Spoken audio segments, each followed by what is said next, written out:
Sir, ಈ ದೇವಸ್ಥಾನ ಸುಮಾರು 100-120 ವರ್ಷದ ಹಳೆಯ ದೇವಸ್ಥಾನ. ಸಾವಿರಾರು ಜನರು ಬಂದು ಇಲ್ಲಿ ದರ್ಶನ ಮಾಡಿ ದೇವರ ಕೃಪೆಗೆ ಪಾತ್ರರಾಗಿ ಇಲ್ಲಿ ಪ್ರಸಾದಗಳನ್ನು ತಗೊಂಡು ಪುನೀತರಾಗಿ ಹೋಗ್ತಾ ಇದ್ದಾರೆ. ಪ್ರತಿ ಶನಿವಾರ ಸಾವಿರಾರು ಭಕ್ತರು ಬಂದು ಇಲ್ಲಿ ದರ್ಶನ ಮಾಡ್ತಾರೆ.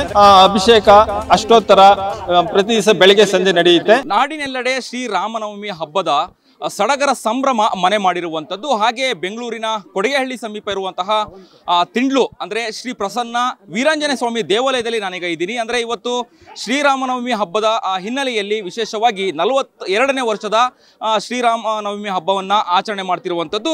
ನಾನೀಗ ಸದ್ಯ ದೇವಾಲಯದ ದೃಶ್ಯವನ್ನು ಕೂಡ ತೋರಿಸ್ತಾ ಹೋಗ್ತಿದ್ದೀನಿ. ಅಂದರೆ ಇವತ್ತು ಶ್ರೀರಾಮನವಮಿ ಹಿನ್ನೆಲೆಯಲ್ಲಿ ಅದ್ದೂರಿಯಾಗಿ ಹಾಗೂ ವಿಶೇಷವಾಗಿ ಇಂದು ಬೆಂಗಳೂರಿನ ಕೊಡಿಗೆಹಳ್ಳಿ ಸಮೀಪ ಇರುವಂತಹ ತಿಂಡ್ಲು ಇರುವಂತಹ ಒಂದು ಶ್ರೀ ಪ್ರಸನ್ನ ವೀರಾಂಜನೇಯ ಸ್ವಾಮಿ ದೇವಾಲಯದಲ್ಲಿ ಅದ್ದೂರಿಯಾಗಿ ಇಂದು ಶ್ರೀರಾಮನವಮಿಯನ್ನು ಆಚರಣೆ ಮಾಡಲಾಯಿತು. ಅಂದರೆ ಸುಮಾರು 120 ವರ್ಷ ಇತಿಹಾಸ ಹಿನ್ನೆಲೆ ಇರುವಂತಹ ಈ ಒಂದು ದೇವಾಲಯದಲ್ಲಿ ಅಂದರೆ 42ನೇ ವರ್ಷದ ಶ್ರೀರಾಮನವಮಿ ಹಬ್ಬವನ್ನು ಆಚರಣೆ ಮಾಡಲಾಯಿತು. ವಿಶೇಷವಾಗಿ ದೇವಾಲಯಕ್ಕೆ ಬಂದಂತಹ ಭಕ್ತರಿಗೆ ಪಾನಕ, ಮಜ್ಜಿಗೆ, ಪಾಯಸ ಹಾಗೂ ಮುದ್ದೆ ಮತ್ತು ಕಾಳಿನ ಸಾಂಬಾರು ಪ್ರಸಾದವನ್ನು ಕೂಡ ಕೊಡಲಾಗುತ್ತೆ, ಉಣಬಡಿಸಲಾಗುತ್ತೆ. ಹಾಗೆಯೇ ಇವತ್ತು ಸರ್ಕಾರಿ ರಜೆ ಇರೋದ್ರಿಂದಾಗಿ ಸಹಸ್ರಾರು ಸಂಖ್ಯೆಯಲ್ಲಿ ದೇವಾಲಯಕ್ಕೆ ಭಕ್ತರು ಆಗಮಿಸ್ತಾ ಇದ್ದಾರೆ. ಬರುವಂತಹ ಭಕ್ತರಿಗೆ ವಿಶೇಷವಾಗಿ ದೇವರ ದರ್ಶನವನ್ನು ಕೂಡ ಮಾಡಲಿಕ್ಕೆ ಅನುವು ಮಾಡಿಕೊಡಲಾಗಿದೆ. ಈಗಾಗಲೇ ಏನು ಉತ್ಸವ ಮೂರ್ತಿಯನ್ನು ತಿಂಡ್ಲಿನ ರಾಜಬೀದಿಯಲ್ಲಿ ಈಗಾಗಲೇ ಉತ್ಸವವನ್ನು ಕೂಡ ಮುಗಿಸಿ ಈಗ ದೇವಾಲಯಕ್ಕೆ ಪ್ರವೇಶನ ಮಾಡಿರುವಂಥದ್ದು. ಈಗ ಮಹಾಮಂಗಳಾರತಿಯಾಗಿದೆ. ಮಹಾಮಂಗಳಾರತಿ ನಂತರದಲ್ಲಿ ದೇವಸ್ಥಾನಕ್ಕೆ ಬಂದಂತಹ ಭಕ್ತರಿಗೆ ಪ್ರಸಾದ ವಿನಿಯೋಗವನ್ನು ಮಾಡಲಾಗುತ್ತೆ. ಅಂದರೆ ಶ್ರೀರಾಮನವಮಿಯ ಹಿನ್ನೆಲೆಯಲ್ಲಿ ಮುದ್ದೆ, ಕಾಳು ಸಾಂಬಾರ್ ಹಾಗೂ ಮಜ್ಜಿಗೆ, ಪಾನಕ, ಕೋಸಂಬರಿ ಈ ಎಲ್ಲ ಒಂದು ಪ್ರಸಾದವನ್ನು ಕೂಡ ಭಕ್ತರಿಗೆ ಉಣಬಡಿಸಲಾಗುತ್ತೆ. ಅಂದರೆ 42 ವರ್ಷದಿಂದ ಕೂಡ ಈ ಒಂದು ಗ್ರಾಮದಲ್ಲಿ ಶ್ರೀ ಪ್ರಸನ್ನ ವೀರಾಂಜನೇಯ ಸ್ವಾಮಿ ದೇವಾಲಯದಲ್ಲಿ ಏನು ಶ್ರೀರಾಮನವಮಿಯನ್ನು ಅದ್ದೂರಿಯಾಗಿ ಆಚರಣೆ ಮಾಡ್ಕೊಂಡು ಬರ್ತಿರುವಂಥದ್ದು. ಅಂದರೆ ಒಂದು ರೀತಿಯಲ್ಲಿ ಊರಿನಲ್ಲಿ ಹಬ್ಬದ ವಾತಾವರಣ ಕಳೆ ಕಟ್ಟಿದೆ ಅಂತ ಹೇಳಿದ್ರೆ ತಪ್ಪಾಗಲ್ಲ. ಹಾಗಾಗಿ ಏನು ಸಹಸ್ರಾರು ಸಂಖ್ಯೆಯಲ್ಲಿ ಭಕ್ತರು ಈ ದೇವಾಲಯಕ್ಕೆ ಬಂದಿರುವಂಥದ್ದು.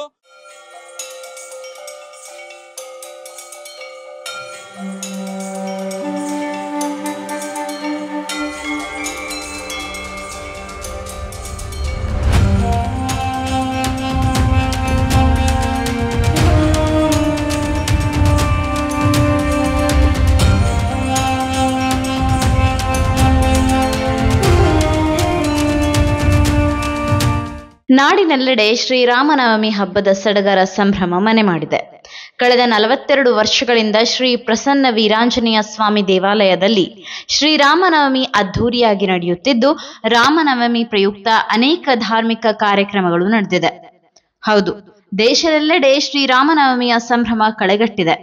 ಬೆಂಗಳೂರಿನ ಕೋಡಿಗೆಹಳ್ಳಿಯ ಗೇಟ್ ಸಮೀಪದ ತಿಂಡ್ಲು ಗ್ರಾಮದ ಪುರಾತನ ಶ್ರೀ ಪ್ರಸನ್ನ ವೀರಾಂಜನೇಯ ಸ್ವಾಮಿ ದೇವಾಲಯದಲ್ಲಿ ರಾಮನವಮಿ ಪ್ರಯುಕ್ತ 42ನೇ ವರ್ಷದ ರಾಮೋತ್ಸವ ಹಾಗೂ ಸೀತಾರಾಮ ಕಲ್ಯಾಣೋತ್ಸವ ವಿಜೃಂಭಣೆ, ಶ್ರದ್ಧೆ, ಭಕ್ತಿಯಿಂದ ಆಚರಿಸಲಾಯಿತು.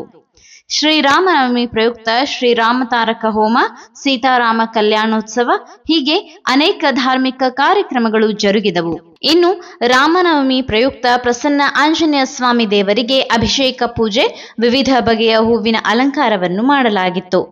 ಉತ್ಸವ ಮೆರವಣಿಗೆ ನಂತರ ಪ್ರಸನ್ನ ಆಂಜನೇಯ ಸ್ವಾಮಿ ದೇವರಿಗೆ ಮಹಾಮಂಗಳಾರತಿ ಸೇವೆ ಸಲ್ಲಿಸಿ ದೇವಾಲಯಕ್ಕೆ ಬಂದ ಭಕ್ತರಿಗೆ ಅನ್ನ ಪ್ರಸಾದ ವಿನಿಯೋಗ ಮಾಡಲಾಯಿತು. ಇನ್ನು ಶ್ರೀರಾಮನವಮಿ ವಿಶೇಷವಾಗಿ ಪಾನಕ, ಮುದ್ದೆ, ಕಾಳು ಸಾಂಬಾರ್, ಅನ್ನ, ಪಾಯಸ, ಮಜ್ಜಿಗೆ ಪ್ರಸಾದವನ್ನು ನೀಡಲಾಯಿತು. ದೇವಾಲಯದ ಟ್ರಸ್ಟಿ ಅನಂತ್ ಕುಮಾರ್ ಅವರನ್ನ ನಾನೀಗ ಮಾತಾಡಿಸ್ತಾ ಹೋಗ್ತಿದ್ದೀನಿ. ಸರ್, 42ನೇ ವರ್ಷದ ಅದ್ದೂರಿಯಾಗಿ ಶ್ರೀರಾಮನವಮಿಯನ್ನ ಆಚರಣೆ ಮಾಡ್ತಾ ಇದ್ದೀರಾ, ಏನ್ ಹೇಳಿಕ್ ಬಯಸ್ತೀರಾ? ಸರ್, ಪ್ರಥಮವಾಗಿ ಎಲ್ಲರಿಗೂ ಶ್ರೀರಾಮನವಮಿ ಹಬ್ಬದ ಶುಭಾಶಯಗಳು, ತಮಗೂ ಶುಭಾಶಯಗಳು. ಸರ್, ಈ ದೇವಸ್ಥಾನ ಸುಮಾರು 100-120 ವರ್ಷದ ಹಳೆಯ ದೇವಸ್ಥಾನ. ಮುಂಚೆ ಶಿಥಿಲಗೊಂಡಿತ್ತು. ಆಮೇಲೆ 42ನೇ ವರ್ಷದಿಂದ ಜೀರ್ಣೋದ್ಧಾರ ಆಗಿ ಇವಾಗ 42 ವರ್ಷದಿಂದ ಇದನ್ನು ಶ್ರೀರಾಮನವಮಿ ಆಚರಣೆ ಮಾಡ್ಕೊಂಡು ಬರ್ತಾ ಇದ್ದೀರಿ. ಇದಕ್ಕೆ ಪ್ರಮುಖ ಕಾರಣರು ನಂಜುಂಡೇಗೌಡರು, ಹನುಮೇಗೌಡರು, ಅಶ್ವತ್ಥನಾರಾಯಣ ಗೌಡರು, ಅಶ್ವತ್ಥಪ್ಪನವರು ಮತ್ತು ನಮ್ಮ ತಂದೆಯವರಾದ GB ರುದ್ರಪ್ಪನವರು, BBW ಗ್ರೂಪ್ಸ್ ಮಾಲೀಕರು. ಇವರು ಎಲ್ಲರೂ ಸೇರಿ ಈ ದೇವಸ್ಥಾನನ 42ನೇ ವರ್ಷದಿಂದ ಜೀರ್ಣೋದ್ಧಾರ ಮಾಡಿ ಈ ಕಾರ್ಯಕ್ರಮ ನಡೆಸ್ಕೊಂಡು ಬರ್ತಾ ಇದ್ದೀರಿ. ಸುಮಾರು 42 ವರ್ಷದಿಂದ 42ನೇ ವರ್ಷ ನಡೀತಾ ಇರೋದು. ಈಗ ನಡೀತಾ ಇರೋದು 42ನೇ ವರ್ಷ. ಶನಿವಾರ ಸೀತಾರಾಮ ಕಲ್ಯಾಣೋತ್ಸವ ಇರುತ್ತೆ, ಪ್ರಸಾದ ವಿನಿಯೋಗ ಇರುತ್ತೆ. ತಿರ್ಗಿ ಭಾನುವಾರ ಅದ್ಭುತವಾದ ಹೂವಿನ ಅಲಂಕಾರದಲ್ಲಿ ಕೋದಂಡರ ಸ್ವಾಮಿ ದೇವರು ಮತ್ತು ಆಂಜನೇಯ ಸ್ವಾಮಿ ದೇವರನ್ನ ನಮ್ಮೂರು ತಿಂಡ್ಲೂರು ಗ್ರಾಮದಲ್ಲಿ ರಾಜಬೀದಿಗಳಲ್ಲಿ ಮೆರವಣಿಗೆ ಮಾಡ್ತೀರಿ. ಮೆರವಣಿಗೆ ಮುಗ್ದಿದ್ದಾದಮೇಲೆ ಪೂಜೆ ನಡೆಯುತ್ತೆ, ಅದ್ದೂರಿ ಪೂಜೆ ನಡೆಯುತ್ತೆ ಹೂವಿನ ಅಲಂಕಾರದಲ್ಲಿ. ಆಮೇಲೆ ಅನ್ನ ಸಂತರ್ಪಣೆ ಇರುತ್ತೆ. ಸುಮಾರು ಒಂದು 5,000 ರಿಂದ 6,000 ಜನ ಇಲ್ಲಿ ಭಗವಂತನ ಕೃಪೆಗೆ ಪಾತ್ರರಾಗಿ ಅನ್ನ ಸಂತರ್ಪಣೆ ಮಾಡ್ಕೊಂಡು ಹೋಗ್ತಾರೆ ಸರ್. ಓಕೆ ಸರ್, ಇವತ್ತು ಸರ್ಕಾರಿ ರಜೆ ಇದೆ, ಶ್ರೀರಾಮನವಮಿ ಅಂದ್ರೆ ಹಬ್ಬದ ವಾತಾವರಣ ಈ ಒಂದು ಗ್ರಾಮದಲ್ಲಿ ಕಳೆ ಕಟ್ಟಿದೆ. ಎಷ್ಟು ಜನ ಬಂದಿರಬಹುದು ಅಂದಾಜು ಎಲ್ಲ ಹನುಮನ ಭಕ್ತರು, ಆಂಜನೇಯ ಭಕ್ತರು ಅಂತ? ಲಕ್ಷಾಂತರ ಜನ ಬಂದಿದ್ದಾರೆ, ನಾವು ಎಣ್ಸಕ್ಕಾಗಲ್ಲ, ಲೆಕ್ಕಕ್ಕೆ ಸಿಕ್ಕಿಲ್ಲ. ಓಕೆ, ಅದ್ದೂರಿಯಾಗಿ ಏನು ರಾಜಬೀದಿಯಲ್ಲಿ ರಥೋತ್ಸವ ಆಯ್ತು, ತೇರಾಯ್ತು, ಯಾವ ರೀತಿಯಾಗಿ ಉತ್ಸವ ಮೂರ್ತಿಯನ್ನ ಯಾವ ರೀತಿಯಾಗಿ ಮೆರವಣಿಗೆ ಮಾಡಿದ್ರಿ ಅಂತ ಹೇಳಿ? ಸರ್, ನಮ್ಮ ಹುಡುಗರೆಲ್ಲ ಸೇರ್ಕೊಂಡು, ನಮ್ಮ ಪವನ್ ಅಂಡ್ ಬಾಯ್ಸ್ ಅಂತ ಇದ್ದಾರೆ, ಅವರೆಲ್ಲ ಸೇರ್ಕೊಂಡು, ಮತ್ತು ನಮ್ಮ ತಂದೆಯವರಾದ ಜಿ ಬಿ ರುದ್ರಪ್ಪನವ್ರು, ದಿವಂಗತ ಜಿ ಬಿ ರುದ್ರಪ್ಪನವರು, ಆಮೇಲೆ ನಮ್ಮ ತಾಯಿಯವರು ಅಂಜಿನಮ್ಮನವರು, ಮಕ್ಕಳಾದ ನಂಜುಂಡಪ್ಪ ಮತ್ತು ಸಹೋದರರು ಸೇರಿ ಈ ಕಾರ್ಯಕ್ರಮನ 42 ವರ್ಷದಿಂದ ಆಯೋಜನೆ ಮಾಡ್ಕೊಂಡು ಬರ್ತಾ ಇದ್ದೀವಿ, ನಂಜುಂಡಪ್ಪ ಮತ್ತು ಸಹೋದರರು. ಓಕೆ, ಹೇಳ್ತಿದ್ರು ಸರ್, ಇಲ್ಲೊಂದಷ್ಟು ಭಕ್ತರು ಬಂದಿದ್ರು, ಅವ್ರನ್ನ ಮಾತಾಡಿಸುವಾಗ 42 ವರ್ಷದಿಂದ ಈ ಒಂದು ಕುಟುಂಬ ಅದ್ದೂರಿಯಾಗಿ ಯಾವುದೇ ಒಂದು ಸಣ್ಣ ಪುಟ್ಟ ಕಪ್ಪು ಚುಕ್ಕಿಗಳಿಲ್ಲದ ಹಾಗೆ, ಲೋಪದೋಷಗಳಿಲ್ಲದ ಹಾಗೆ ನಡ್ಸ್ಕೊಂಡ್ ಬರೋದು ತುಂಬಾ ಕಷ್ಟ, ನಡ್ಸ್ಕೊಂಡ್ ಬರ್ತಾ ಇದ್ದಾರೆ. ದೇವರು ಅವರಿಗೆ ಒಳ್ಳೇದು ಮಾಡಲಿ ಅಂತ ಹೇಳ್ತೀರಿ. ಏನು ಹೇಳ್ತೀರಾ ಭಕ್ತರಿಗೆ? ಎಲ್ಲ ದೇವ್ರ ಕೃಪೆ ಅಷ್ಟೇ. ಆ ದೇವರು ನಮಗೆ ಕೈಲಾಗೋದನ್ನ ಮಾಡಿದ್ದಾರೆ, ನಾವು ಅದು ದೇವ್ರನ್ನ ಮಾಡಿಸ್ಕೊಂಡು ಹೋಗ್ತಾ ಇದ್ದೀವಿ. ದೇವರೇ ಶಕ್ತಿ ಕೊಟ್ಟಿರೋದಷ್ಟೇ ಸರ್ ನಮ್ಗೆ. ಹೇಗೆ ಸಾಧ್ಯ 42 ವರ್ಷದಿಂದ ಒಂದೇ ರೀತಿಯಲ್ಲಿ, ಅಂದರೆ ಯಾವುದೇ ರೀತಿಯಾಗಿ ಎಲ್ಲೂ ಭಕ್ತರಿಗೆ ಕುಂದು ಕೊರತೆ ಆಗೋದ ರೀತಿಯಲ್ಲಿ ಪ್ರಸಾದ ವಿನಿಯೋಗ ಅಥವಾ ದೇವರ ದರ್ಶನಕ್ಕೆ ಹೆಂಗೆ ಸಾಧ್ಯ ಆಯಿತು ಅಂತ? ಸರ್, ಫಸ್ಟು 500 ಜನದಿಂದ ಸ್ಟಾರ್ಟ್ ಮಾಡಿದ್ದು ನಾವು. 500 ಜನದಿಂದ ನಮ್ಮ ತಂದೆಯವರು ಸ್ಟಾರ್ಟ್ ಮಾಡಿದ್ದು. ಅದು 500 ಜನದಿಂದ ಸ್ಟಾರ್ಟ್ ಆಗಿ ಇಲ್ಲಿವರೆಗೂ ಬಂದಿದೆ, ಪ್ರಾರಂಭ ಆಗಿ ಇಲ್ಲಿವರೆಗೂ ಬಂದಿದೆ. ಎಲ್ಲದಕ್ಕೂ ಪ್ರಸನ್ನ ಆಂಜನೇಯ ವೀರಾಂಜನೇಯ ಸ್ವಾಮಿ ಕೃಪೆಯಿಂದನೇ ನಾವಿಲ್ಲಿ ಅಯ್ಯಪ್ಪ ಕೊಡ್ತಾನೆ ನಾವು ಮಾಡ್ತೀರ ಅಷ್ಟೇ ಸರ್, ಇನ್ನೇನಿಲ್ಲ. ಒಂದು ಕುಟುಂಬದ ಒಗ್ಗಟ್ಟು, ಇನ್ನೊಂದು ಗ್ರಾಮಸ್ಥರ ಒಂದು ಸಹಕಾರ. ಕುಟುಂಬದ ಒಗ್ಗಟ್ಟಿನ ಜೊತೆಗೆ ಗ್ರಾಮಸ್ಥರ ಸಹಕಾರನೂ ಕೂಡ ಬೇಕು. ಏನು ಹೇಳ್ತೀರಾ ಗ್ರಾಮಸ್ಥರಿಗೆಲ್ಲ, ಏನು ಹೇಳ್ತೀರಾ? ಇಲ್ಲ ಸರ್, ನಮ್ಮ ಗ್ರಾಮಸ್ಥರು ನಮ್ಗೆ ಸಹಕಾರ ಕೊಟ್ಟಿದ್ದಾರೆ ಸರ್. ನಮ್ಮ ಗ್ರಾಮಸ್ಥರು ಏನೇ ಕಾರ್ಯ ನಡಿಬೇಕಂದ್ರೆ ದೇವಸ್ಥಾನದಲ್ಲಿ ಜಯರಾಮೇಗೌಡರು, ಶ್ರೀರಾಮೇಗೌಡರು, ಮತ್ತು ನಾರಾಯಣಗೌಡರು, ಕೃಷ್ಣಮೂರ್ತಿ ಅವರು, ಆಮೇಲೆ ನಮ್ಮ ಕುಟುಂಬದವರು ಜಿ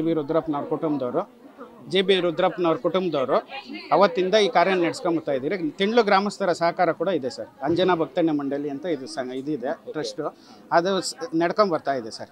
ಗ್ರಾಮಸ್ಥರ ಸಹಕಾರನೂ ಇದೆ ಸರ್. ಓಕೆ, ಗ್ರಾಮದಲ್ಲಿ ಒಂದು ರೀತಿಯ ಒಂದು ಕಾರ್ಯಕ್ರಮ, ಯಾವುದೇ ಕಾರ್ಯಕ್ರಮ ಆಗಿರಲಿ, ಆಗಬೇಕು ಅಂದ್ರೆ ಸಹಕಾರ ಬೇಕು, ಒಗ್ಗಟ್ಟು ಬೇಕು. ಎರಡು ಕೈ ಸೇರಿದ್ರೆ ಚಪ್ಪಾಳೆ. ಸಕ್ಸಸ್ ಆಗಿದೆ ಅಂದರೆ ಅದ್ದೂರಿಯಾಗಿ ಆಗಿದೆ, ತುಂಬ ಅಚ್ಚುಕಟ್ಟಾಗಿ ಆಗಿದೆ. ಗ್ರಾಮಸ್ಥರಿಗೆ ಏನು ಹೇಳಲಿಕ್ಕೆ ಬಯಸ್ತೀರಾ ಶ್ರೀರಾಮನವಮಿಯ ಪ್ರಯುಕ್ತವಾಗಿ ಅಂತ? ಸರ್, ಗ್ರಾಮಸ್ಥರು ಕೊಟ್ಟಿರೋ ಸಹಕಾರದಿಂದನೇ ನಾವು ಇದನ್ನು ನಡೆಸ್ಕೊಂಡು ಬರ್ತಾ ಇದ್ದೀರಿ.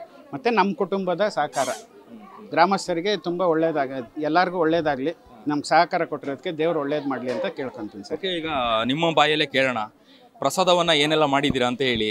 ಸ್ಪೆಷಲ್ ಆಗಿ ಅಂದರೆ ಇವತ್ತು ಮಜ್ಜಿಗೆ ಪಾನಕ, ಅದನ್ನು ಹೊರತುಪಡಿಸಿ ಏನೇನು ಮಾಡಿದ್ದೀರಾ ಭಕ್ತರಿಗೆ ಅಂತ? ಮುದ್ದೆ, ಕಾಳು ಸಾರು, ಕೋಸಂಬರಿ, ಪಾಯಸ, ಬೂಂದಿ, ಮತ್ತು ಅನ್ನ, ರಸ, ಮಜ್ಜಿಗೆ, ಕೋಸಂಬರಿ ಎಲ್ಲ ಮಾಡಿದ್ದೀವಿ ಸರ್. ವರ್ಷ ಇದಿರುತ್ತೆ ಸರ್. ಈ ವರ್ಷ 5,000 ಮಾಡಿರ್ತೀರಿ, ಬರೋ ವರ್ಷ ಇನ್ನೊಂದು 1,000 ಜಾಸ್ತಿ ಆಗುತ್ತೆ. ಆ ಭಗವಂತನ ಕೃಪೆ ನಮ್ಮ ಮೇಲೆ ಚೆನ್ನಾಗಿದೆ, ಅದು ಭಗವಂತ ಕೊಡ್ತಾನೆ, ನಾವು ಕೊಡ್ತೀರಿ ಅಷ್ಟೇ ಸರ್. ಸಂಜೆವರೆಗೂ ಇರುತ್ತಾ ಪ್ರಸಾದ ವಿನಿಯೋಗ ಭಕ್ತರಿಗೆ ಹೇಗೆ ಅಂತ? ಸಂಜೆವರೆಗೂ 6 ಗಂಟೆವರೆಗೂ ಕೊಡ್ತಾನೆ ಇರ್ತೀರಿ ಸರ್. ಅಕಸ್ಮಾತ್ ಏನಾದರೂ ಮಿಕ್ಕಿದ್ರೂ ಯಾವುದೋ ಅನಾಥಾಶ್ರಮಕ್ಕೆ ಅಡುಗೆ ಅಂತೂ ವೇಸ್ಟ್ ಮಾಡಲ್ಲ ಸರ್. ಇನ್ನು ಕಳೆದ 42 ವರ್ಷಗಳಿಂದ ರುದ್ರಪ್ಪ ಅವರ ಕುಟುಂಬವು ಪ್ರಸನ್ನ ಆಂಜನೇಯ ಸ್ವಾಮಿ ದೇವಾಲಯದಲ್ಲಿ ಶ್ರೀರಾಮನವಮಿಯನ್ನು ಆಚರಣೆ ಮಾಡುತ್ತಿದ್ದು, ಗ್ರಾಮಸ್ಥರ ಸಹಕಾರದಿಂದ ತಿಂಡ್ಲು ಗ್ರಾಮದಲ್ಲಿ ಒಗ್ಗಟ್ಟಿನಿಂದ ದೇವಾಲಯದಲ್ಲಿ 42 ವರ್ಷಗಳಿಂದ ಸೇವೆ ಮುಂದುವರಿಯುತ್ತಿದೆ. ಸರ್, ಇದು ಸುಮಾರು 106 ವರ್ಷಗಳ ಇತಿಹಾಸ ಇರುವಂಥ ನಮ್ಮ ಶ್ರೀ ಪ್ರಸನ್ನ ವೀರಾಂಜನೇಯ ಸ್ವಾಮಿ ದೇವಸ್ಥಾನ, ತಿಂಡ್ಲು, ವಿದ್ಯಾರಣ್ಯಪುರ, ಬೆಂಗಳೂರು 97ನಲ್ಲಿ. ಈ 106 ವರ್ಷಗಳ ಇತಿಹಾಸ ಇರುವಂಥ ದೇವಸ್ಥಾನದಲ್ಲಿ ಸುಮಾರು 42 ವರ್ಷಗಳ ಹಿಂದೆ ಶಿಥಿಲವಾದಂಥ ಪರಿಸ್ಥಿತಿಯಲ್ಲಿ ಬಂದಿದ್ದಂಥ ಸಮಯದಲ್ಲಿ ನಮ್ಮ ಊರಿನ ಮುಖಂಡರುಗಳು, ನಂಜುಂಡೇಗೌಡರಾಗಿರ್ಬೋದು, ನಮ್ಮ ಅಶ್ವತ್ಥಪ್ಪನವರಾಗಿರ್ಬೋದು, ಹನುಮೇಗೌಡರಾಗಿರ್ಬೋದು, ನಮ್ಮ ತಂದೆಯವರಾದಂಥ ಜಿ ಬಿ ರುದ್ರಪ್ಪನಾಗಿರ್ಬೋದು, ಸುಮಾರು ಹಿರಿಯರು ಎಲ್ಲರೂ ಸೇರಿ 42 ವರ್ಷಗಳ ಹಿಂದೆ ಈ ದೇವಾಲಯವನ್ನು ಜೀರ್ಣೋದ್ಧಾರ ಮಾಡಿದ್ರು. ಆ ಜೀರ್ಣೋದ್ಧಾರ ಮಾಡಿದ್ದ ದಿವಸದಿಂದ ಇಲ್ಲಿ ತನಕ ಪ್ರತಿ ಶನಿವಾರ ಸಾವಿರಾರು ಭಕ್ತರು ಬಂದು ಇಲ್ಲಿ ದರ್ಶನ ಮಾಡ್ತಾರೆ. ಪ್ರತಿ ಶನಿವಾರ ಇಲ್ಲಿ ಪ್ರಸಾದ ವಿನಿಯೋಗ ಇದ್ದೇ ಇರುತ್ತೆ. ವಿಶೇಷವಾಗಿ ಶ್ರೀರಾಮನವಮಿ ಪ್ರಯುಕ್ತ ಈಗ 42ನೇ ವರ್ಷ ಇದು. ಸಾವಿರಾರು ಜನರು ಬಂದು ಇಲ್ಲಿ ದರ್ಶನ ಮಾಡಿ ದೇವರ ಕೃಪೆಗೆ ಪಾತ್ರರಾಗಿ ಇಲ್ಲಿ ಪ್ರಸಾದಗಳನ್ನು ತಗೊಂಡು ಪುನೀತರಾಗಿ ಹೋಗ್ತಾ ಇದ್ದಾರೆ. ಅಂದರೆ ಇಲ್ಲಿ ಈ ಕಾರ್ಯಕ್ರಮ ಸುಮಾರು 7 ದಿವಸದಿಂದ ನಡೆಸ್ತೀವಿ. ಪ್ರತಿ ದಿವಸ ಅಭಿಷೇಕ ಅಷ್ಟೋತ್ತರ ಪ್ರತಿ ದಿವಸ ಬೆಳಗ್ಗೆ ಸಂಜೆ ನಡೆಯುತ್ತೆ. ಆ ಸಂಜೆ ಅಂದರೆ ಶನಿವಾರ ಸಾಯಂಕಾಲ ಕಲ್ಯಾಣೋತ್ಸವ, ಸೀತಾರಾಮ ಕಲ್ಯಾಣೋತ್ಸವ ಮಾಡಿ ಆ ಶನಿವಾರ ಸಂಜೆನೂ ಸುಮಾರು ಭಕ್ತರು ಇಲ್ಲಿ ಪ್ರಸಾದ ವಿನಿಯೋಗ ಮಾಡ್ಕೊಂಡು ಹೋಗ್ತಾರೆ. ಹಾಗೆ ಭಾನುವಾರ ಬೆಳಿಗ್ಗೆ ಎಲ್ಲ ಮೂಲ ದೇವರುಗಳಿಗೆ ಅಭಿಷೇಕ ಅಷ್ಟೋತ್ತರ ಎಲ್ಲ ಆದ ನಂತರ ಇದು ನಮ್ಮ ವಿಗ್ರಹಗಳು ಕೋದಂಡರಾಮ ಕೋದಂಡರಾಮ ಆಂಜನೇಯ ಸಮೇತ ಊರಿನ ಮುಖ್ಯ ಬೀದಿಗಳಲ್ಲಿ ಮೆರವಣಿಗೆ ಆಗಿ ಬಂದ ನಂತರ ಮಹಾಮಂಗಳಾರತಿ ಆಗುತ್ತೆ. ಮಹಾಮಂಗಳಾರತಿ ಆದಮೇಲೆ ಅನ್ನ ಸಂತರ್ಪಣೆ ಕಾರ್ಯಕ್ರಮ ಸ್ಟಾರ್ಟ್ ಆಗುತ್ತೆ.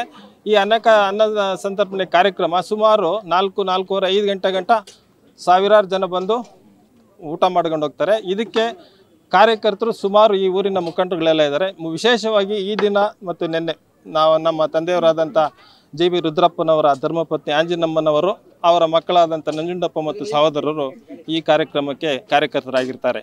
ಹಾಗೆ ಈ ದೇವಸ್ಥಾನ ನಾವು ವಾರಕ್ಕೊಂದ್ಸಲ 2 ಸಲ ಬರ್ತೀವಿ ಅಷ್ಟೇ. ಇಲ್ಲಿ ಪ್ರತಿದಿನ ಬೆಳಿಗ್ಗೆ ಸಂಜೆ ನಮ್ಮ ಜಯರಾಮೇಗೌಡರು, ಅಶ್ವಥ್ ನಾರಾಯಣ ಗೌಡರು ಮತ್ತು ಶ್ರೀರಾಮೇಗೌಡರು ಅವರು ಮನೆ ಕೆಲಸ ಒಂದು ಪಕ್ಷ ಲೇಟ್ ಆದರೂ ಪರವಾಗಿಲ್ಲ, ದೇವಸ್ಥಾನದ ಕೆಲಸನ ಅತಿ ಶ್ರದ್ಧೆ ಭಕ್ತಿಯಿಂದ ಮಾಡ್ತಾ ಇದ್ದಾರೆ. ಪ್ರತಿದಿನ ವರ್ಷದ 365 ದಿವಸನೂ ಬೆಳಗ್ಗೆ ಸಂಜೆ ಅವರು ಇಲ್ಲಿ ಅವರ ಕಾಲನ ದೇವಸ್ಥಾನಕ್ಕೆ ಮುಡುಪಾಕಿರ್ತಾರೆ.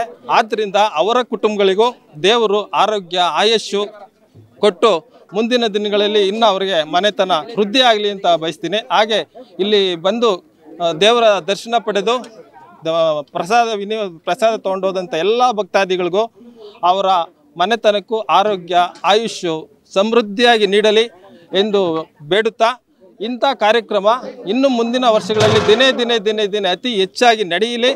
ನಮ್ಮ ಹಿಂದಿನಿಂದ ಬಂದಂಥ ಕಾರ್ಯಕ್ರಮಗಳನ್ನು ನಾವು ಏನೋ ಯೂತ್ಸ್ ಆದಂಥ ನಾವುಗಳು ನಡೆಸ್ಕೊಂಡು ಹೋಗ್ಬಿಟ್ರೆ ಇಂಥ ಕಾರ್ಯಕ್ರಮಗಳನ್ನ ಇಡೀ ನಮ್ಮ ಊರಿಗೆ ಒಳ್ಳೆಯದಾಗುತ್ತೆ, ನಮ್ಮ ರಾಜ್ಯಕ್ಕೆ ಒಳ್ಳೆಯದಾಗುತ್ತೆ, ನಮ್ಮ ದೇಶಕ್ಕೆ ಒಳ್ಳೆಯದಾಗುತ್ತೆ ಅಂತ ಹೇಳಬಯಸಿ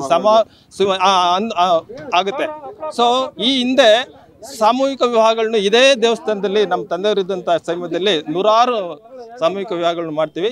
ಮುಂದಿನ ದಿನಗಳಲ್ಲಿ ಅಂಥ ಕಾರ್ಯಕ್ರಮಗಳನ್ನು ಈ ನಮ್ಮ ದೇವಸ್ಥಾನದಲ್ಲಿ ಹಮ್ಮಿಕೊಳ್ಬೇಕು ಅಂತ ನಮ್ಮ ಆಸೆ ಇದೆ. ಇದೆಲ್ಲಕ್ಕೂ ನಮ್ಮ ವೀರಾಂಜನೇಯ ಸ್ವಾಮಿ ಆಶೀರ್ವಾದ ಇದ್ದಿದ್ದೇ ಆದ ಪಕ್ಷದಲ್ಲಿ ಇಂಥ ಕಾರ್ಯಕ್ರಮಗಳನ್ನ ಯಶಸ್ವಿಯಾಗಿ ನಡೆಸ್ಕೊಡೋದಕ್ಕೆ ನಮ್ಮ ವೀರಾಂಜನೇಯ ಸ್ವಾಮಿಯೇ ಕಾರಣ ಅಂತ ಹೇಳ್ಕೊತೀನಿ. ನನ್ನ ಹೆಸರು ಶ್ರೀನಿವಾಸ, JB ರುದ್ರಪ್ಪನವರ ಮಗ. Thank you. ಇನ್ನು ತಂದೆಯಿಂದ ನಿಮಗೆ ಅಂದರೆ ನೀವು ನಡೆಸ್ಕೊಂಡು ಹೋಗ್ತಾ ಇದ್ದೀರಾ, ಮುಂದಿನ ಪೀಳಿಗೆ ಯುವಕರು ಇರುವಂಥದ್ದು ನಿಮ್ಮ ಮಕ್ಕಳು ಏನು ಹೇಳಲಿಕ್ಕೆ ಬಯಸ್ತೀರಾ ನೆಕ್ಸ್ಟ್ ಯೂತ್ಸ್ಗಳಿಗೆ? ಫಸ್ಟ್ ಆಫ್ ಆಲ್ ನಾನು ಇದನ್ನೊಂದು ಹೇಳೋದು ಮರ್ತ್ಬಿಟ್ಟೆ. ನಮ್ಮ ತಂದೆ ಸುಮಾರು 17 ವರ್ಷ ಆಯಿತು ತೀರೋಗಿ. ಅವರು ತೀರೋಗಂಥ ಟೈಮಲ್ಲಿ ನಾವು 5 ಜನ ಅಣ್ಣ ತಮ್ಮಂದರು, 4 ಜನ ಅಕ್ಕ ತಂಗಿಯರು, ನಮ್ಮ ತಾಯಿಯೂ ಇದ್ದಾರೆ. ನಮ್ಮನ್ನೆಲ್ಲರೂ ಕುಡಿಸ್ಕೊಂಡು ಒಂದು ಮಾತು ಹೇಳಿದರು, ನೋಡು ನಾನು ಈ ಕಾರ್ಯಕ್ರಮನ ನಡೆಸ್ಕೊಂಡು ಬರ್ತಾ ಇದ್ದೀನಿ, ನನ್ನ ಕೈಲಾದ ಮತ್ತಷ್ಟು ನಡೆಸ್ಕೊಂಡು ಬರ್ತಾ ಇದ್ದೀನಿ. ಮುಂದಿನ ದಿನಗಳಲ್ಲಿ ನಿಮ್ಮ ಪ್ರಾಣ ಇರೋ ತನಕ, ನಿಮ್ಮ ಪ್ರಾಣ ಹೋಗೋಂಥ ಟೈಮಲ್ಲಿ ನಿಮ್ಮ ಮಕ್ಕಳಿಗೂ ಸಹ ಈ ಕಾರ್ಯಕ್ರಮ ಒಂದನ್ನು ಯಾವುದೇ ಕಾರಣಕ್ಕೂ ನಿಲ್ಲಿಸಬೇಡಿ. ನಿಮ್ಮ ಕೈಯಲ್ಲಿ ಶಕ್ತಿ ಮೀರಿ ನಿಮ್ಮ ಎಷ್ಟಾಗುತ್ತೋ ಅಷ್ಟನ್ನು ಅಟ್ಲೀಸ್ಟು ನಿಮ್ಮಲ್ಲಿ ಕೈಯಲ್ಲಿ ಏನೂ ಆಗಲಿಲ್ಲ ಅಂದ ಪಕ್ಷದಲ್ಲಿ ಆ ದಿನದಲ್ಲಿ 4 ಜನಕ್ಕೆ ಪಾನ್ಕಾದರೂ ಕೊಟ್ಟು ನೀವು ಪುನೀತರಾಗಬೇಕು ಅಂತ ನಮ್ಮ ತಂದೆಯವರು ಆವತ್ತು ನಮ್ಮ ಹತ್ರ ಮಾತು ತಿಳ್ಕೊಂಡಿದ್ರು. ಅದೇ ರೀತಿಯಾಗಿ ನಾವು ಈ ಕಾರ್ಯಕ್ರಮನ ದೇವರ ಅನುಗ್ರಹದಿಂದ ತಕ್ಕ ಮಟ್ಟಿಗೆ ನಡೆಸ್ಕೊಂಡು ಹೋಗ್ತಾ ಇದ್ದೀವಿ. ನಮ್ಮ ಮಕ್ಕಳಿಗೂ ಮುಂದಿನ ದಿನಗಳಲ್ಲಿ ಇದನ್ನೇ ಹೇಳೋದು, ನಾವು ಇದನ್ನು ನಡೆಸ್ಕೊಂಡು ಬಂದಿದ್ದೀವಿ. ಮುಂದಿನ ದಿನಗಳಲ್ಲಿ ಇದನ್ನು ನೀವು ಕಂಟಿನ್ಯೂ ಮಾಡ್ಕೊಂಡು ಹೋಗ್ಬೇಕು ಅಂತ ನಮ್ಮ ಮಕ್ಕಳುಗಳನ್ನು ಹೇಳಿ ನಾವು ಇದಾಗ್ತೀವಿ. ಒಟ್ಟಾರೆಯಾಗಿ ತೇಂಡ್ಲು ಗ್ರಾಮದಲ್ಲಿ ಶ್ರೀರಾಮನವಮಿಯನ್ನು ಊರಿನ ಹಬ್ಬದ ರೀತಿಯಲ್ಲಿ ಆಚರಣೆ ಮಾಡಿದ್ದು, ರಾಮನವಮಿಯಲ್ಲಿ ಗ್ರಾಮಸ್ಥರು ಭಕ್ತರು ಭಾಗಿಯಾಗಿ ಪ್ರಸನ್ನ ಆಂಜನೇಯ ಸ್ವಾಮಿ ದೇವರ ಕೃಪೆಗೆ ಪಾತ್ರರಾಗಿದ್ದಾರೆ. ಬೆಂಗಳೂರಿನ ಸಮಗ್ರ ಸುದ್ದಿಗಾಗಿ ನೋಡಿ ಕರ್ನಾಟಕ ಟಿವಿ ಬೆಂಗಳೂರು.